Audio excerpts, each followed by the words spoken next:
the last edition of Business Morning for this week. Welcome to the program. I'm Chimeze Obi Iwago. The National Bureau of Statistics has just released the unemployment and underemployment data for the second quarter 2020.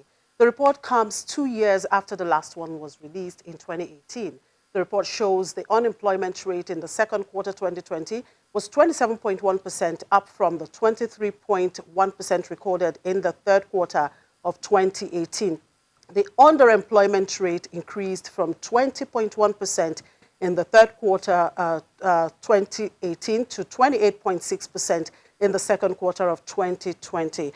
Now, for the period under review, the unemployment rate among young people, that's 15 to 34 years, was 34.9%, up from 29.7%, while the rate of underemployment for the same age group rose to 28.2% from 25.7% in the third quarter 2018.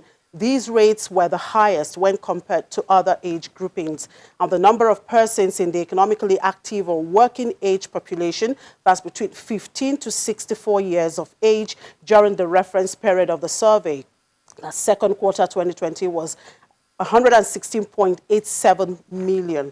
The number of persons in the labor force, that is people within age 15 to 64 who are able and willing to work, was estimated to be 80.29 million. This was 11.3% less than the number of persons in the third quarter 2018. Of this number, those within the age bracket of 25 to 34 were highest, while 23.32 million, or about 29.1% of the labor force. Now, the total number of people in employment, that is people with jobs during the reference period among rural dwellers, rose to 31.5% from 22.8%, while the rate among urban dwellers rose to 23.2% from 58.5 million.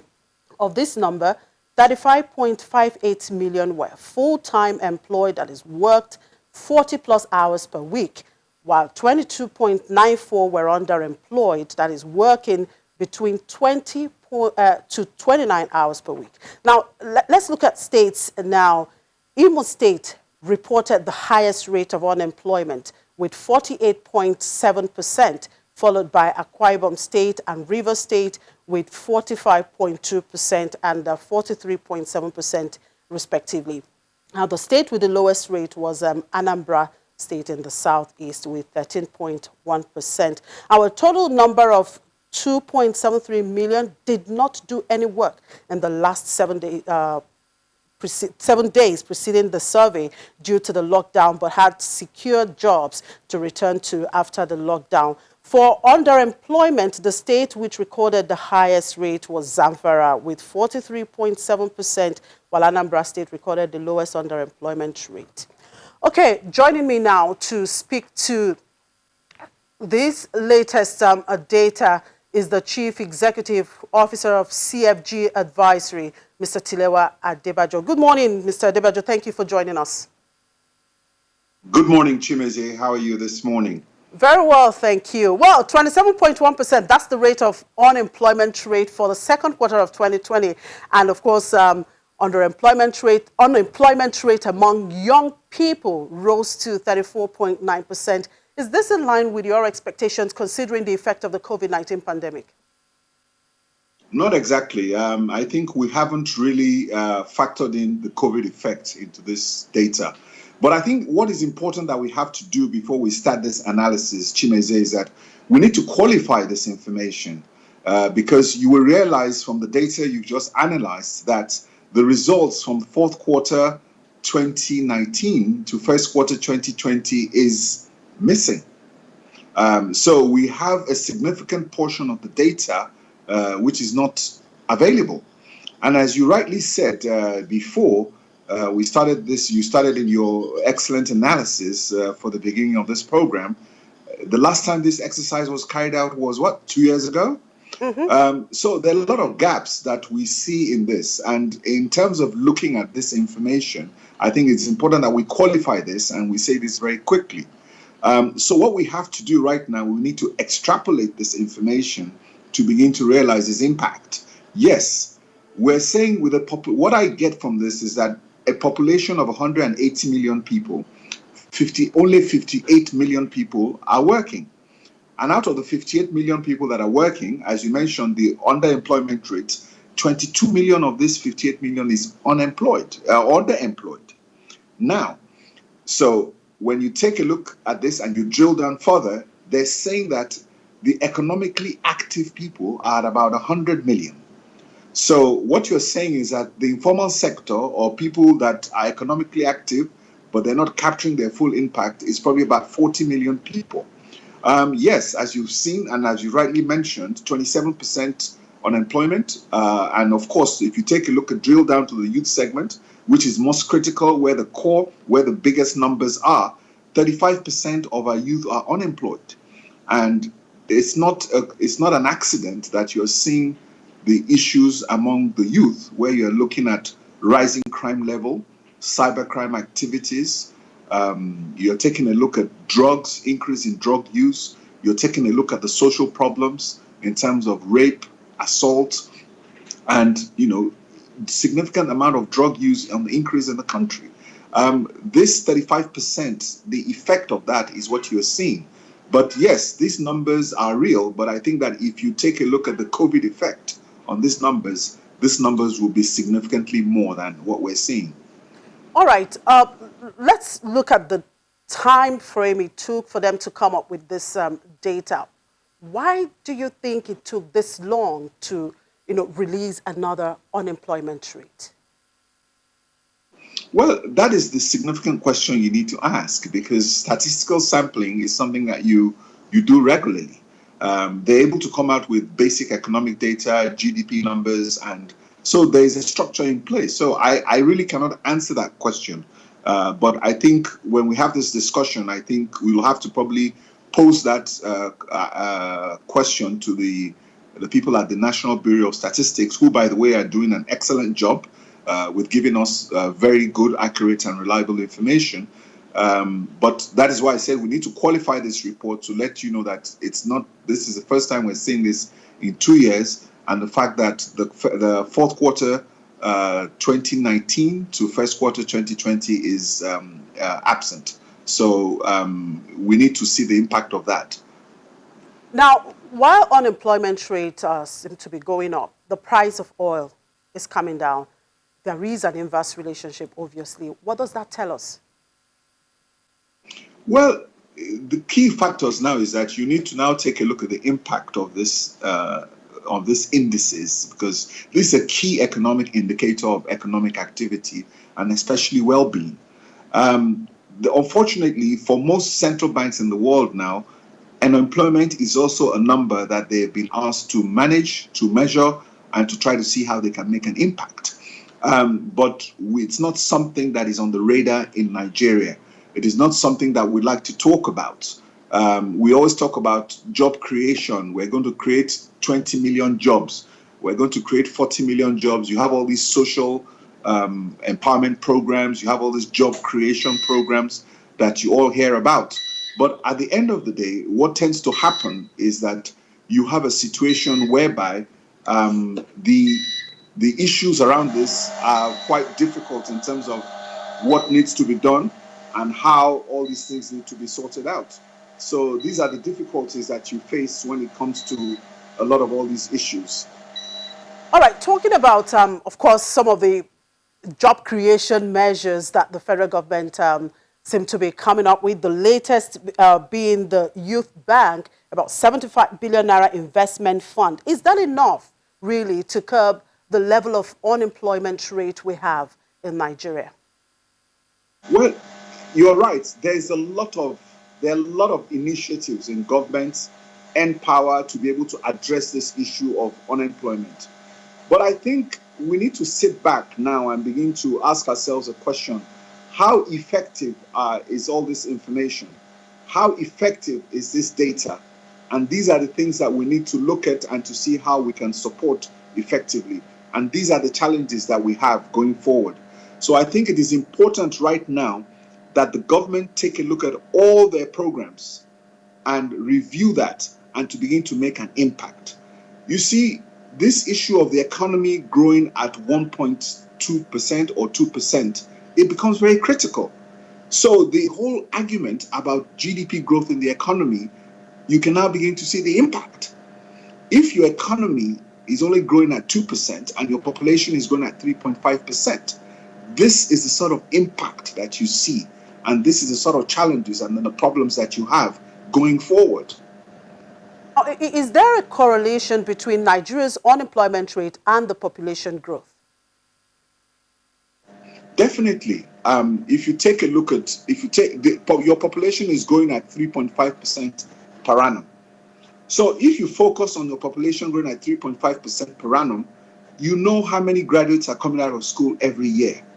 So if you're not growing your economy fast enough, obviously you're going to go into a deficit. So if your economic growth cannot match the rate of your population growth, then clearly it's going to impact the productivity of your citizens. And that is why we're focusing on economic growth. If your economy was growing at 6% per annum, then you can absorb this and you have productive capacity for employment in your economy. And the key with employment is that there's also consumer spending. This is only one of the economies whereby consumer spending does not provide the stimulus in the economy, because you have 100 million Nigerians at the poverty level. As you've seen, only 58 million Nigerians are actively engaged. So where is the spending power? Where is the purchasing power? It doesn't exist. And these are the challenges whereby government needs to address that. Growth of the economy is significant because the consequences just goes beyond those numbers. The key problem you have is that as your population grows, you're no longer able to provide for them. And you see that 35% number within the youth segment, which makes up about close to 70% of our population. And that is why you have all these social challenges that we all need to address. So it's time for a significant review, and we should stop paying lip service to these employment programs, and we need to have metrics to measure the impact they have on the economy, because they are critical to productivity and consumer spending. If Nigerians are engaged and they have money, then they have consumer spending, they have purchasing power. They can create stimulus for economic growth. But if they're not, then you have a challenge.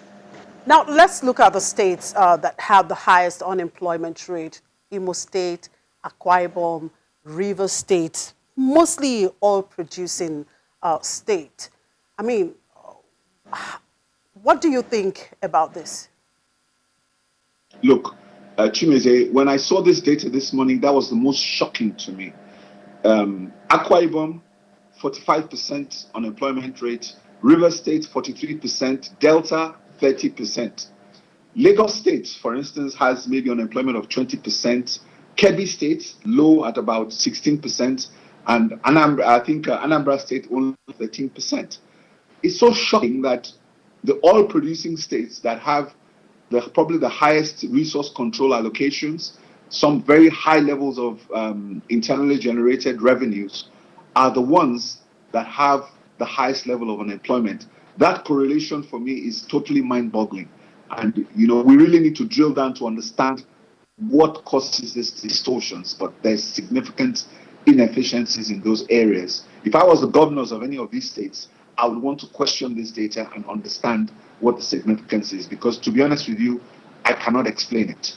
Kebbi State's unemployment is 16%, and Rivers State, which is oil producing, is 43%, and Akwa Ibom, which is oil producing, is 45%. And Anambra State, which is just next door to them, is only 13%. Kebbi State, 16%. So there's a problem, and we need to really look at that. But to be honest with you, I don't have an answer to that question right now. Yeah, so talking about those states with lowest unemployment rate, of course, mostly in the north, we have Sokoto, Zamfara, Kwara. What does that suggest? Well, those states are typically agrarian economies. So you find a situation whereby, apart from the fact that they're agrarian, there's also seasonal fluctuations. Most people go to the farm at planting seasons, and they're also there at harvest. So because they have a strong agrarian base, they're able to keep their unemployment levels very low. And that itself, but also there's states like there's a distortion, you can't generalize. You have to take a look at those key states we're talking about, Kebbi and a few others.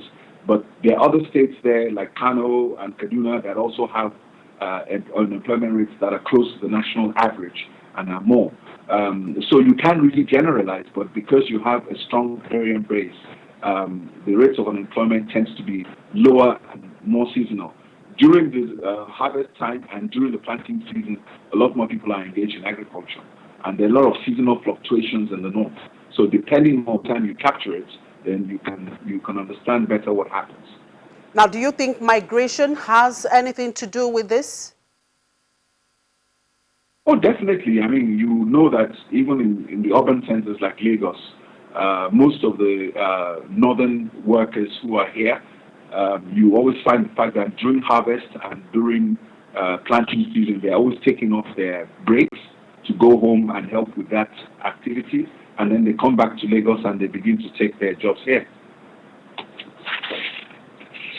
Now, when we look at the unemployment rate, we look at the underemployment rate. Of course, the inflation number hopefully will be released on Monday. And then according to economic think tanks at the FDC, they are estimating the misery index at 68.26%. What do you have to say about that? Well, for me, these are the sign of the times, if you see where I'm coming from. Our economy is going through a recession. We don't know how deep the recession is going to be. The contraction of the economy can be anywhere between 5 to 10%, depending on how the government manages this contraction. So these are definitely challenging times. And so those sort of index will be on the rise. And again, I think my concern is the fact that we have seen an economic plan that has been announced, but unfortunately, we haven't seen any follow-up with the implementation of those plans. We're seeing stalling. The World Bank loans, we've not been able to, World Bank loans, we've not been able to meet the conditions that the World Bank has set for us. We've not been able to restructure our economy, the structural reforms that we need to make, single window foreign exchange. We need to take a look at our electricity tariffs, removal of subsidies. These sort of distortions in our economy, we've not removed them. You know that the last quarter, we spent 95% of our revenues just on debt service. So a lot of all these structural issues are non-sustainable. And if we don't address these issues, it becomes quite difficult for us to see any clear direction on economic growth and to be able to address the fundamental issues. Because to any economy, the fundamental issue you discuss is unemployment. That is really the core and the basis of any economy, because at the end of the day, it is a political economy and it's about the people.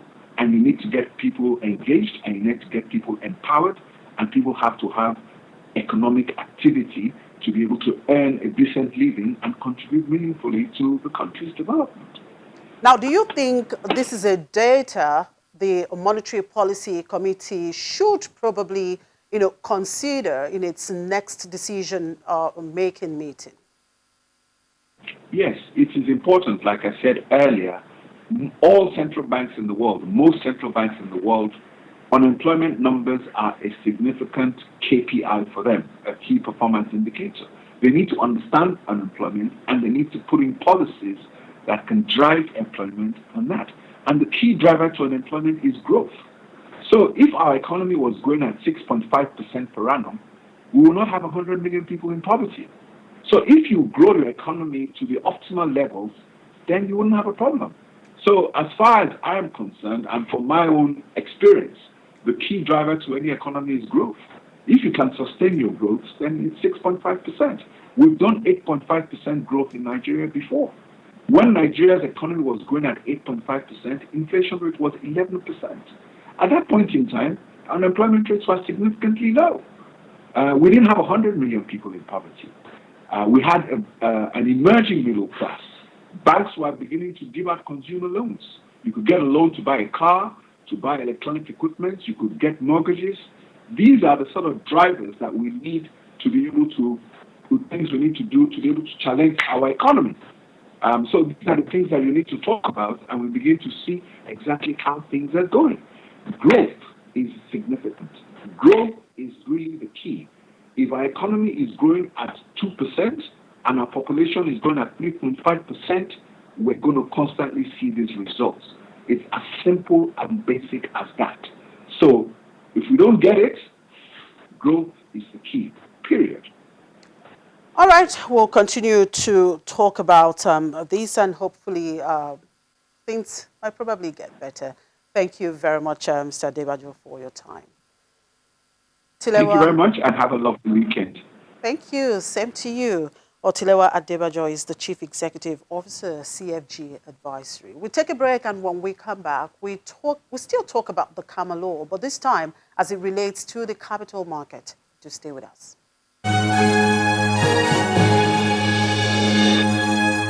The Nigerian Stock Exchange and its listed companies are some of the entities to be impacted by the revised Companies and Allied Matters Act. Beyond the restructuring effects that the KAMA is expected to create on the board of listed companies, the Nigerian Stock Exchange is one of the quasi-regulators also expected to comply with the provisions of KAMA. This is because the NSE is currently in its transitioning phase from a company limited by guarantee to a public company structure. For the Executive Director Relations at the NSE, Ms. Tinu Adeyawe, joins us now to unpack the benefits of the Companies and Allied Matters Act for the exchange and its listed companies. Thank you very much, Ms. Tinu Adeyawe, for joining us on the show. Thank you very much. Good morning. Good morning. The Nigerian Stock Exchange was a member of the Technical Advisory Committee on the review of the KAMA 1990. What's the position of the exchange today on the final document? We were a member of the Technical Advisory Committee, that is true. We are quite pleased, like everyone else, that the most extensive piece of business legislation that has come out of this country, being the KAMA 2020, has now come into existence and received presidential assent. As you know, the old KAMA is already 30 years old, and before that we were using a 1968 KAMA. So it's a long time in coming, because there have been a lot of changes in the business environment, in international practice with relation to corporate entities, in corporate governance, and just in the way that governments treat companies and corporations. So this is a fantastic development in our view. I think that what will be most important is the implementation of the KAMA when it actually comes into effect. So what does this new law portend for Nigerian businesses listed and non-listed? Okay, so the new law has a lot of provisions. It's like 870 sections of really key provisions that will help companies. Let me start by saying that one of the underpinnings of the new law is the ease of doing business. As you know, that has been a running matter in Nigeria, that we need to ease doing business for corporate entities. A report of the Nigerian Bureau of Statistics, the 2019 report, says that we have about 41.5 million small, medium, and micro enterprises in Nigeria.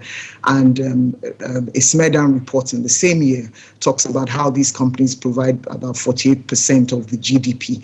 So there's in the KAMA, there's a recognition that we have small companies, and there's a recognition that we need to ease life for these companies. What are some of these things to ease life? First thing, now you can have a company where you have just one shareholder, as opposed to two shareholders in the past. For small companies, that can also be, you can have just one director. You don't have to have an AGM. You don't have to have an auditor to audit your financials at the end of your financial year. Those are some of the advantages. For every type of company, not just small companies, it's also cheaper and less stressful to do business. So let me give you an example. With respect to share capital, when you are registering a company, you have to have a share capital, as you know. in the current CAMA, the share the capital that you have to say that you will have at the point of incorporation is your authorized share capital, which would normally be more than the issued share capital, and therefore when you're calculating duty at the point of registration, if it's on your authorized share capital, the duty is higher. The new CAMA says it should be on your issued share capital. And I think this goes in line with the general understanding that is now worldwide that you should tax people at the point of consumption. So let's use your issued share capital. That's the capital that you've actually issued and you're using. And so it's cheaper for every type of company to to incorporate. There are a lot of other provisions in the Act that are just around easing doing business. There's a recognition that now you have that a lot of business is done online, and so acceptance of electronic documents, CTCs of electronic documents.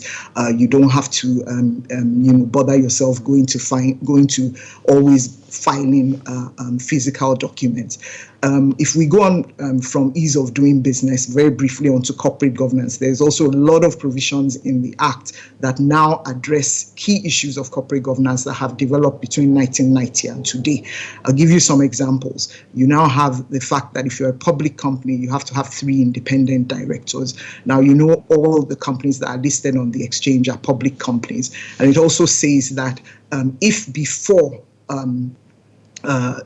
so going on from independent directors, you now also have a situation where you cannot be more than a director of more than 5 public companies if you're a public company director. And it says that if you've had more than 5 five directorships, you have 2 years to wind down to the 5. A recognition of the fact that one human being really cannot give the type of attention that a director is supposed to give to more than 5 corporate entities. There's also transparency that has come in. And one of the things that the exchange is well noted for is issues around integrity, issues around transparency, and issues around disclosure. So now you cannot obfuscate shareholding. You have to, there's a requirement that beneficial owners of shareholding have to be disclosed. You now have a situation where there's a reduction in what is significant shareholding from 10% to 5%. And 5% is really the world standard. So we were out of the world standard when we required 10%. It's now reduced to 5%. You have to disclose. You disclose to the company, and most importantly, you also disclose to the CAC. So when I say implementation is important, one of the things that will be important is, will the CAC, when it starts operating this law, when those disclosures are made, will the disclosures be something that anybody can go off and find, so that I know not only the entities that are the legal shareholders, but I know the beneficial ownership under those shareholders, and I know who has significant shareholding, and I know who has, who is really in control of the company. I think another thing is this issue of the chairman and the CEO of a public company cannot be the same person. It's a fantastic,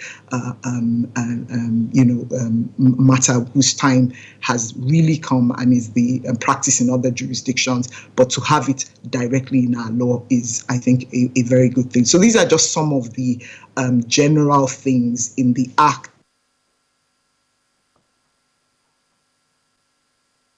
I think read the Act, because as we've noted, the old Act was in existence for 30 years, has been in existence for 30 years, and that's what we've been used to. So now we all have to go back to the drawing board and look at this Act and see how it changes the way that we do things. But on a first blush, we think that it's done a lot of good, and it will really change the map, and also put Nigeria really on the map as a country that has upgraded its corporate laws. Okay, so how will this revision affect the demutualization plans of the exchange?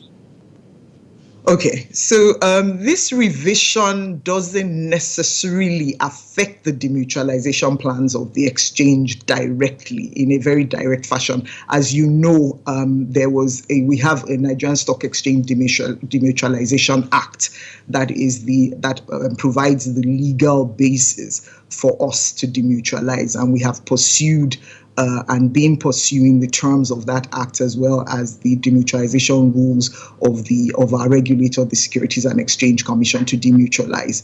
And so we are a company at the present time, just that we're a company limited by guarantee. When we demutualize, we'll be a company limited by shares. And so all the parts of the provisions of the new act that relate to a company limited by shares, we will have to comply with. So how is the NSE positioned to take advantage of these new opportunities, particularly in the derivatives segment? We are very well positioned. We're there are netting provisions in the CAMA, in the new CAMA. As you know, the Nigerian Stock Exchange for a couple of years has been very interested and worked assiduously with other market players to build an exchange-traded derivatives market.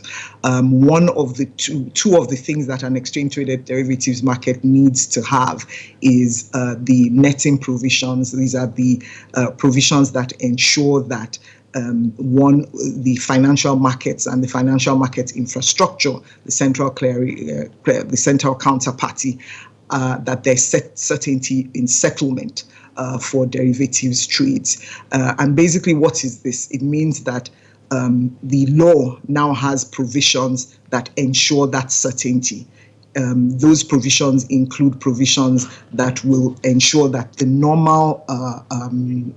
normal process when a company is insolvent follows the process for netting. And what do I mean by that? So if a company is insolvent, normally you have, the liquidator comes in and, does what it needs to do according to the relevant laws and rules.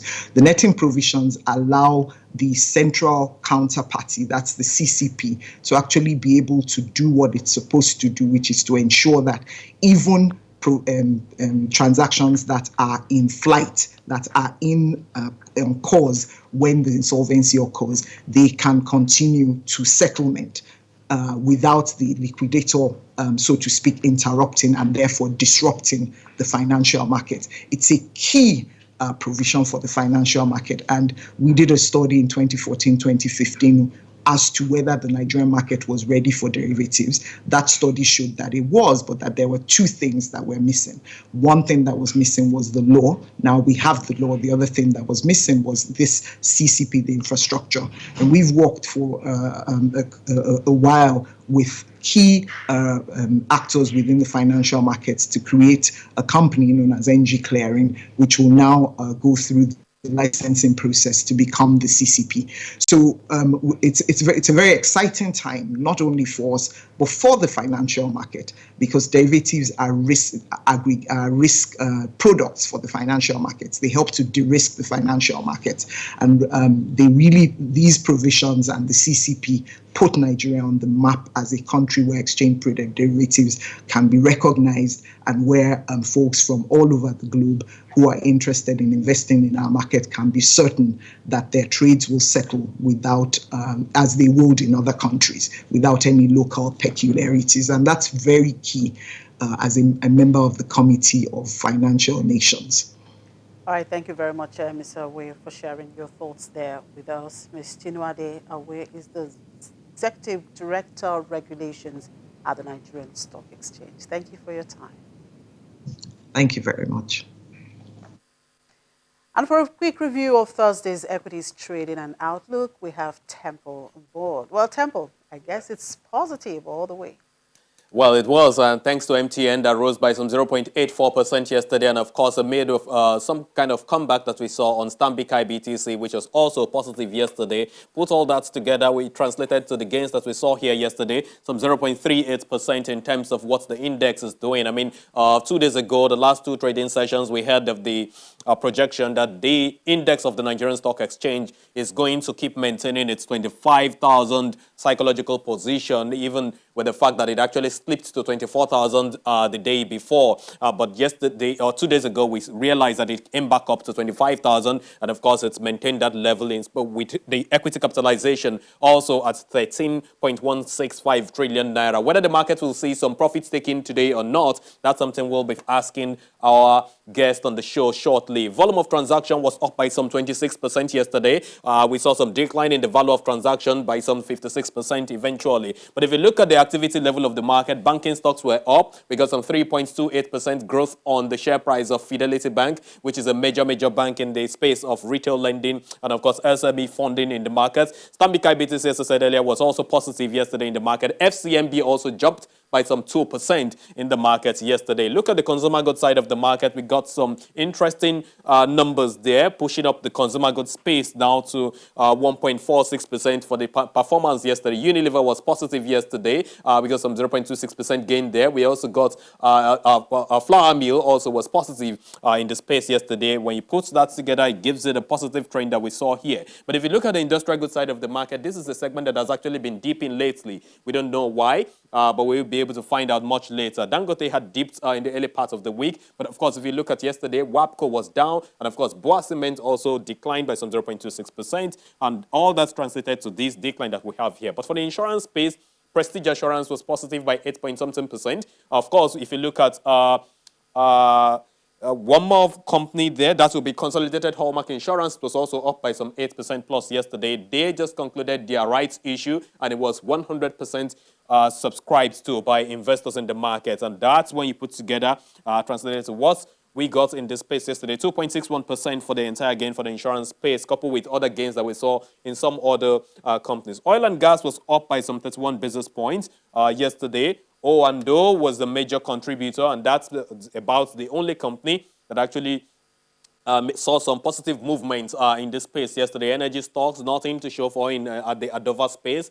The earlier part of the week, we saw some interest here, but then again, until we see some profits taken before we see another movement in the space, or better still, some interest that will be indicated by some more shareholders or investors. Conoil, nothing. 11 PLC, MRS, nothing to show, but 3.33% was what we got in this space yesterday of O&O. Seplat had gained some 10% at the preceding trading session. Of course, we know that there's a little bit of management shifts in that space. There's a new chairman there, Mr. Rogers, and of course replacing Mr. Austin Avuru in that company. So here, this is a major company to watch, in spite of the fact that they are coping right now with the demands and, of course, production measures from OPEC. That is something that is going to really challenge their outputs this year. But we do hope that all of that eventually will translate to some profit in terms of price appreciation. Total,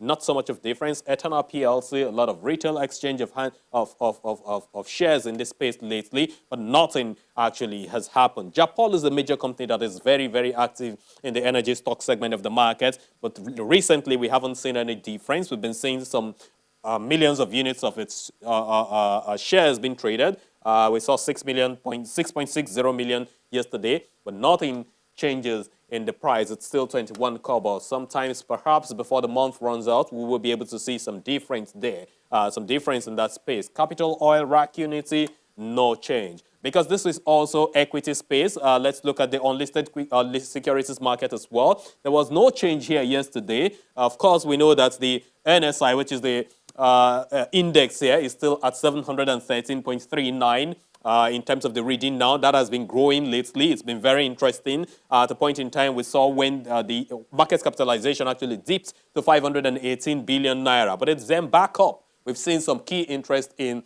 NDEP, that will be Niger Delta Exploration Production Company. We've seen some interest in CSCS lately, and of course, WAMCO. Then it looks like we also had something like cross-dealing on the shares of First Mortgage PLC. Put all of that together, it brought back the market cap to 520-something billion naira. But yesterday only, we got some movements on VFD Group, which is a financial services firm, more like a conglomerate. They've got some real estate, and have got some bureau de change, and of course, microfinance bank. All that put together was able to translate to some gains there. Then we saw some 380-something thousand units of shares belonging to CSCS, your capital market depository, also contributed to the 514,675 units of shares that exchanged hands here yesterday in 6 deals. 2 of the deals here took place on the shares of CSCS, while 4 others took place on the shares of VFD Group. Chimeze. All right, thank you very much, Temple. Well, let's just see if the dismal unemployment data out today is going to be one of the data investors will probably be looking at today in today's trading. Sure. All right, we'll do an opening call to London as soon as we get back from this break now.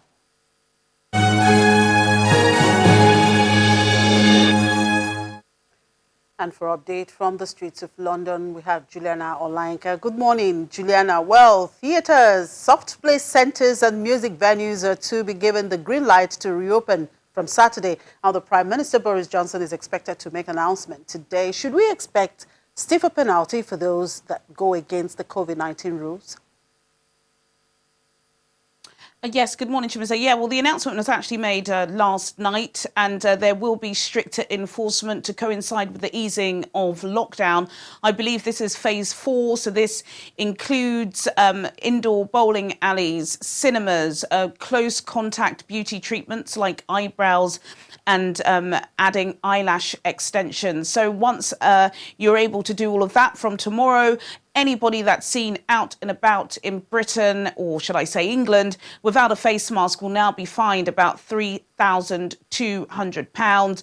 Also as well, gatherings of up to 30 people are also permitted. If there are any more than that and they're considered or deemed as an illegal rave, you will be fined £10,000 on the spot. I've got to say, it's really important to mention, actually, that breaking news we had overnight, Chimeze, about the new quarantine rules for holiday makers, British holiday makers returning back from France, Malta, the Netherlands, Turks and Caicos, Aruba, and other nations. This is going to affect 500,000 Britons, and this is wreaking havoc on the FTSE all-share this morning. I believe we may be seeing triple-digit losses. All the travel and stocks markets are down. EasyJet are down 6%. IAG, the British Airways owner, they're down by 5.6%. Rolls-Royce, who are the airplane engine makers, they're down 8%. Very, very late last night, the Transport Secretary,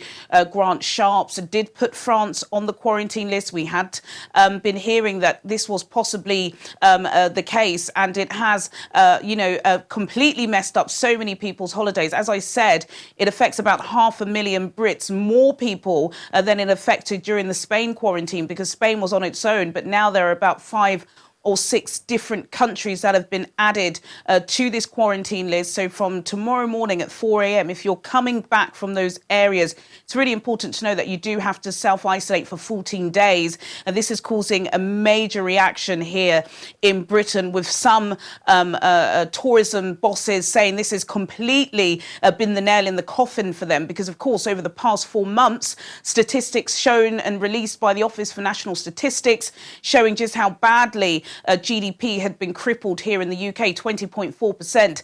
Leading that fall was, of course, the hospitality and travel sector.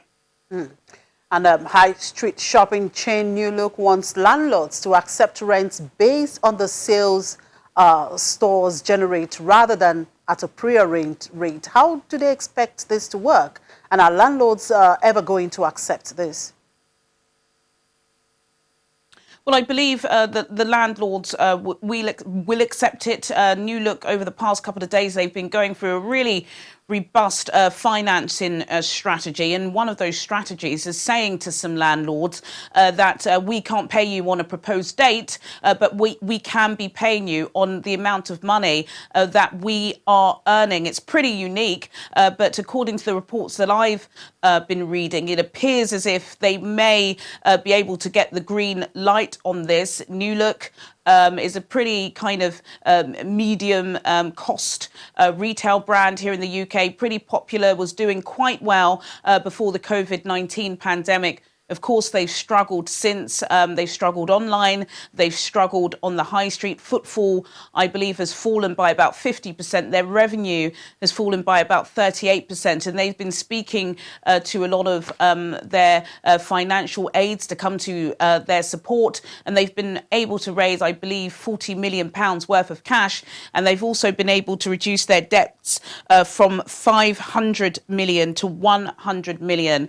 Their bosses were speaking earlier today, and they said that they employ over 12,000 people, and it's the overhead costs that's really becoming a crippling concern for them, and that the only way they are going to secure those jobs, and we know that the job market is a major point of focus here in Britain at the moment, is if they're able to negotiate a new renting system with landlords, and I believe they've been able to secure that. A new report from Royal Society recommends that statutory sick pay should be increased and the furlough scheme extended on a flexible basis to better manage a crude trade-off between lives and livelihoods, as the UK economy reopens. Is this something the government may consider as part of measure to pull the economy out of recession? It's not possible for the furlough scheme to be extended beyond October. I believe that the line has been drawn there. It was drawn earlier in this week by Rishi Sunak, who made it completely clear, the Chancellor of the Exchequer, Rishi Sunak, that the furlough scheme cannot be extended. He was backed by Andrew Bailey, the Bank of England governor, and he's been backed by all of his predecessors who have been Britain's finance ministers in the past. The furlough scheme costs Britain £14 billion a month. Britain have been paying the wages of 9 million individuals, but that's not coming out of Boris Johnson's pocket. The taxpayer, the individual living in Britain, has to pay for that. And I think there's a wide consensus that it must come to an end. It was at 80%. It's now at 60%. It will taper off in October. The Royal Society, as well as the Labour opposition party, I think what they're really focusing on, and which they do get some consensus on, is the complete blanket shut of the furlough scheme. They're suggesting that perhaps the government need to take a look at particular sectors and particular areas of society and wonder whether or not they can offer support. They've also mentioned the statutory sick pay, as you said, where your employer as well as the government contribute to days that you're off. It's possible that perhaps the government will look at that. I do believe that in the statement that the Chancellor delivered to the House of Commons earlier last month, he did mention statutory sick pay. But one of the issues is just the amount of money the government has been spending to tackle COVID. I believe it's entering into £400 billion. We've lost over a fifth of our GDP in just 3 months. So any discussion at the moment of extending the furlough scheme, I think, is completely off the cards. All right, we'll wait for update from you later in the day, Juliana. Thank you. I'm back here on the debt and currency market. Back to you, Temple. Yes, Meze, thank you so much. So yesterday, at the bond side of the markets, not so much of activities, but a bit of interest. We got some 8.42 billion naira worth of transactions there compared to the hundreds of billions that we've been doing in recent time. Reason for that is because investors, players, dealers in this space actually saw an auction by the central bank yesterday, and they actually switched attention to that space. However, we saw some more interest in this particular paper, the 2050 paper, the 27th of March 2050 paper, where we saw so much of demand, so much of activities. On the other side of the bargain, not so much of activities actually, because again, there's so much of widespread of bidding on this space. But if you look at the fact that we got the the 2050 paper basically was where we saw so much of the action, 1.35 billion naira worth of transaction on that space yesterday. But then moving on to the NTB space, yesterday, of course, we know that the day before yesterday, that was on Tuesday specifically, or Wednesday rather, we had the NTB auction carried out as well by the central bank. And of course, on Wednesday, folks were unable to, or on Thursday rather, folks were unable to actually key into some of the auction papers. So the 12th of August, which is the one-year paper that was placed on auction now, was where investors then shifted attention to. And you can see here, it is unusual of us in recent time to see the NTB space recording 6.1 billion naira worth of transaction in this space. In total, we got some 7.7 billion naira worth of transactions, coupled with other papers that saw some demands yesterday. So the 12th of August 2021 paper, which is the one-year paper, was where investors were able to switch attention to as a result of the unmet demands at the NTB auction of the previous day. Yesterday, OMO auction took place, so the secondary side of the market was actually quiet. And so today we do expect that there will be more interest in this space as a result of some other demands that were unmet at the auction yesterday, because we understand that rates actually compressed compared to the last or the previous auction, which took place some 5 weeks ago. Chimeze. Well, today is the last trading day for the week, so let's just hope the week ends positive. Sure. And on that note, we draw the curtain on today's edition of the program and, of course, for the week. Thank you for watching. I'm Chimeze Obi Iwago.